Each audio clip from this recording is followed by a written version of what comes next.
ఆధ్వర్యంలో యువజన కాంగ్రెస్ జిల్లా అధ్యక్షులు బాణోతు రవిచంద్ర గారి ఆధ్వర్యంలో యువజన కాంగ్రెస్ ములుగు జిల్లా విస్తృత స్థాయి సమావేశానికి ముఖ్య అతిథిగా హాజరైన కాంగ్రెస్ పార్టీ జాతీయ మహిళా ప్రధాన కార్యదర్శి ములుగు ఎమ్మెల్యే సీతక్క గారు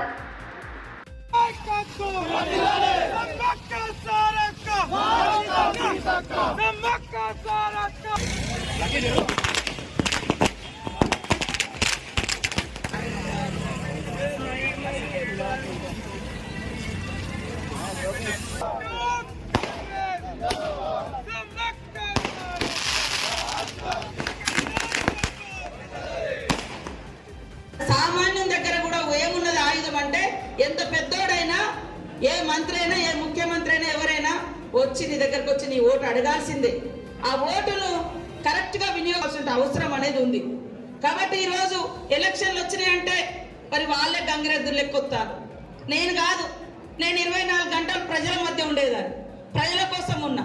నాకు శక్తి మేరకు, నా శారీరక శక్తి ఉన్నంత వరకు, నాకు ఓపుకున్నంత వరకు ఆ పొద్దు నుంచి సాయంత్రం వరకు కష్టపడుతూనే ఉంటా, తిరుగుతూనే ఉంటా, పోతూనే ఉంటా. కొంతమంది దుర్మార్గులు ఏం చేసిరు అంటే అరే ప్రభుత్వం మీది. నేను అసెంబ్లీలో మాట్లాడుతున్నా, నేను ఎమ్మెల్యే అయినాకనే జిల్లా వచ్చింది, నేను ఎమ్మెల్యే అయినాకనే మరి మున్సిపాలిటీ వచ్చింది, నేను ఎమ్మెల్యేగా లొల్లి పెట్టిన తర్వాతనే ఈరోజు పోడుభూములకు పట్టాలు వచ్చినాయి, ఇంత ఊళ్ళలో సీసీ రోడ్లు వచ్చినాయి,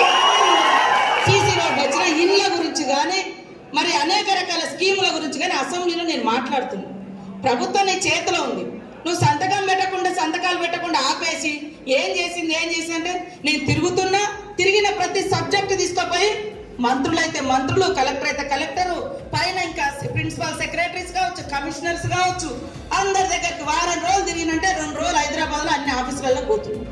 మరి మీరు అశ్రద్ధ చేస్తూ ఇవాళ ఇవ్వకుండా కావాలని చేసి ఇవాళ నన్ను సీతక్క ఏం చేశారు అనటోళ్ళు కూడా నేనేసిన రోడ్డు నుంచే నడుస్తున్నారు, నేనేసిన బ్రిడ్జ్ నుంచే నడుస్తున్నారు. నేనే ఉన్నప్పుడు ఇవాళ ఏటు నాగారం బ్రిడ్జ్ వచ్చింది బేలారు మీద అంటే అప్పుడు కాంగ్రెస్ ప్రభుత్వం, నేను ఎమ్మెల్యే ఉన్నా. ఇలా కాలువపల్లె ఊరట్టమో లేకుంటే ఇంకోకాడ ఈ రోడ్లు వచ్చినాయి ఊళ్ళో, ఇవాళ సీసీ రోడ్లు వచ్చినా మరి నేనే కదా ఎమ్మెల్యేను. జరగలేదంటేనేమో నన్ను అంటారు, జరిగినాయంటేనేమో వాళ్ళే అంటారు. ఎస్, మీరు గ్రామాలలో సర్పంచులు మీ ఎమ్మెల్యే ఎలక్షన్ అప్పుడు అందరూ నాకు వేసారు. ఎంపీగా 30,000 మెజార్టీతో ఎంపీని గెలిపించారు టీఆర్ఎస్. జెడ్పీటీసీలు వాళ్ళే, ఎంపీపీలు వాళ్ళే, సర్పంచ్లు వాళ్ళే ఎక్కువ ఉన్నారు, ఎంపీటీసీలు ఉన్నారు, మరి సింగిల్ విండోలు ఉన్నారు, వైస్ చైర్మన్లు అన్ని వాళ్ళే ఉన్నారు. మరి వాళ్ళందరూ కలిపితే 10-15 ఒక్కొక్క మండలంలో ఒక్కొక్క 5-6 పోస్టులు ఉంటాయి. మరి ఎమ్మెల్యే పోస్టు 9 మండలాలకు నేనున్నా. మరి నేను ఎన్నిసార్లు అసెంబ్లీలో కానీ బయట కానీ అధికారుల దగ్గర కానీ ప్రజల దగ్గర కానీ నేను ఎన్నిసార్లు తిరిగినా. మరి వాళ్ళు ఎన్నిసార్లు వచ్చారు, ఏం చేశారు ఒక్కసారి అడగండి. ఏమన్నంటే రాజీవ్ గాంధీ గారు కానీ దేశం కోసం ప్రాణం ఇచ్చారు. ఇలా ప్రజల కోసం మరణిద్దాం, ప్రజల కోసం పనిచేద్దాం అనే సిద్ధాంతం మనది.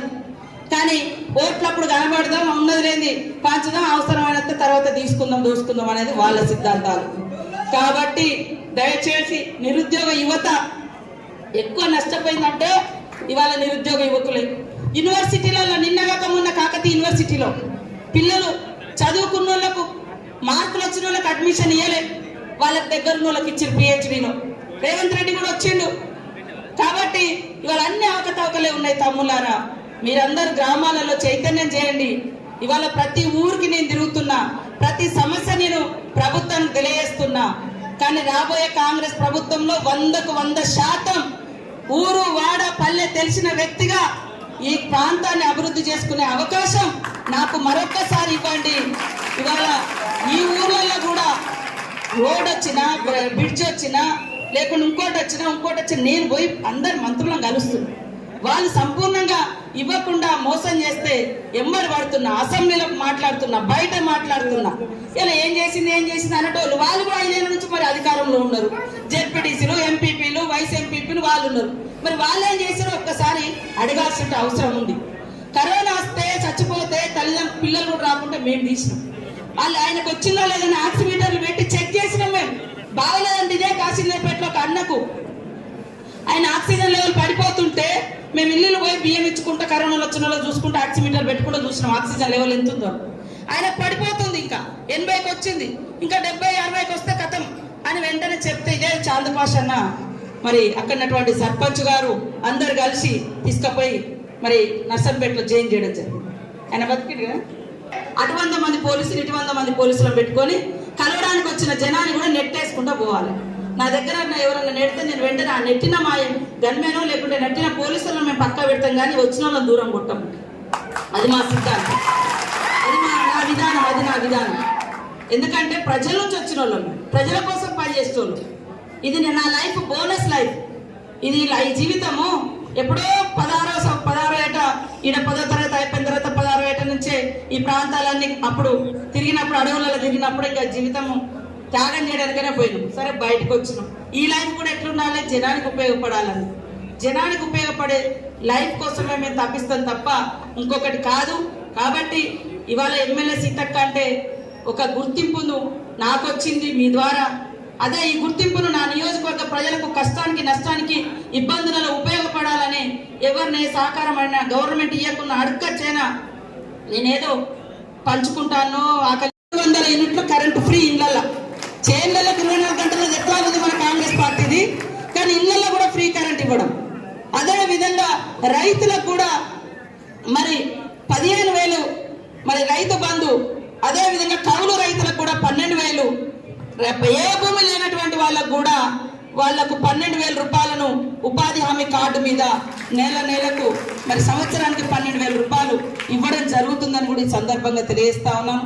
ఉద్యోగాలు కూడా ఇందాక అక్క చెప్పింది, నేను కూడా 13,089 ఉద్యోగాలు ఇస్తానని చెప్పి 86 ఉద్యోగాలు ఇస్తానని చెప్పి 5,089 ఉద్యోగాలు వేసారు. మళ్ళీ అవి నోటిఫికేషన్ వచ్చి ఎగ్జామ్ రాసేటప్పటికి ఎన్ని కథలు పడతాయో తెలియదు.